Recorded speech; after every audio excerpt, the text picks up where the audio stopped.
오늘 말씀을 보면 바울이 고린도에서 1년 6개월 동안 사역을 했다가 고린도를 떠나서 자기를 파송했던 안디옥 교회로 출발합니다.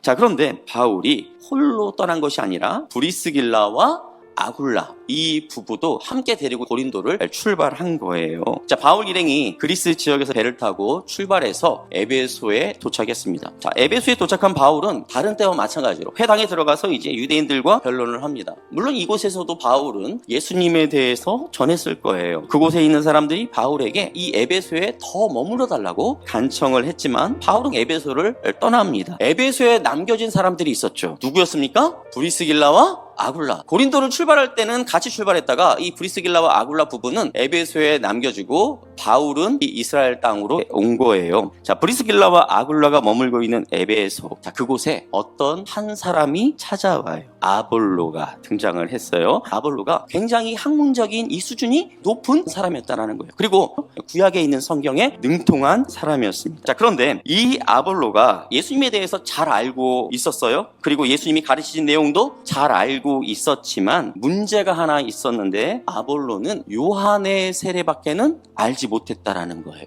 오순절 초대교회에 임했던 그 성령의 역사하심으로 말미암아 초대교회 성도들이 경험했던 그 성령 세례에 대해서는 모르고 있었다라는 거예요. 아볼로의 부족함을 누가 알아챘을까요? 브리스길라와 아굴라가 아볼로가 하는 이야기를 듣는데 알고 있는 그 예수님에 대한 그 복음이 아닌 것처럼 생각이 된 거예요. 자, 요한의 세례는 자신이 죄인이라는 것을 고백하고 세례를 받음으로 말미암아 하나님이 그 사람을 불쌍히 여기고 그 죄를 용서해 주는 거기에서 이제 그치는 반면, 자, 성령 세례는 어떤 것일까요? 자, 예수님을 우리가 믿으면 그와 동시에 우리에게 어떤 일이 벌어집니까? 그 사람에게 성령께서 들어가심으로 말미암아 하나님의 자녀가 되는 권세가 주어질 뿐만 아니라 우리 안에 거하시는 그 성령의 역사하심으로 말미암아 하나님의 크고 놀라운 능력들을 우리가 경험하게 되는 것이죠. 자, 브리스길라와 아굴라는 아볼로에게 이러한 것들을 가르쳐 주었을 것입니다. 정확한 복음이 무엇인지를 알게 된 아볼로는 이제 이 고린도가 있는 아가야 지역으로 지금 가는 거예요. 아볼로가 아가야 지역에 있는 교회에 많은 유익을 주었어요.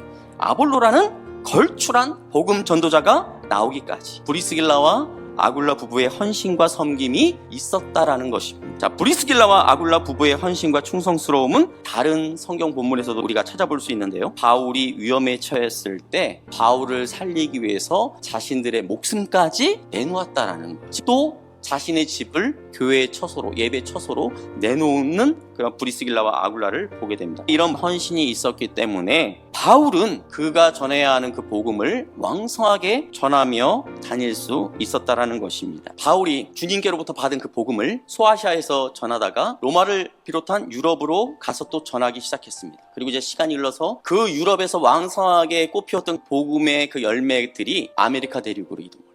그 복음이 다시 아시아와 당시 조선이었던 이 땅까지 이르게 되죠. 그런 의미에서 우리도 브리스길라와 아굴라의 이 섬김과 헌신의 수혜자들이라고 말할 수 있습니다.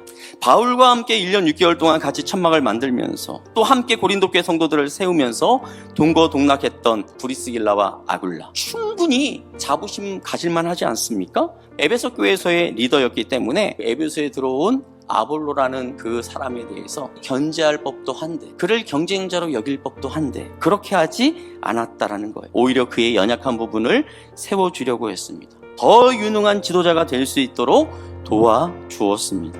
로마에서 추방되었을 때 모든 것을 잃어버렸다면서 자신은 누군가를 돕거나 헌신할 수 있는 처지가 아니라고 그렇게 생각할 수 있겠지만 자신의 그 집을 열어서 교회가 그곳에 모일 수 있도록 물질적인 그런 헌신을 했어요. 위험한 순간 자신의 생명이 소중하다 생각지 않았겠습니까? 그럼에도 불구하고 하나님의 나라가 더 왕성하게 펼쳐질 것을 기대하면서 이 두 부부는 바울이 복음을 전할 수 있도록 기꺼이 위험을 무릅쓰고 자신들의 생명까지도 내놓았던 것이죠. 사랑하는 성도 여러분, 보잘것없는 내가 뭘 하면 뭘 하겠어? 스스로에 대해서 이렇게 생각하고 계십니까? 이렇게 생각하지 마세요. 내가 가지고 있는 이 작은 불씨만 생각하지 마시고 그 불씨를 사용하셔서 큰 불을 일으키실 하나님을 바라보실 수 있기를 바랍니다. 하나님은 아무리 작은 헌신이라 할지라도, 아무리 작은 섬김이라 할지라도, 아무리 연약한 자의 기도라 할지라도 그것을 가지고 한 시대를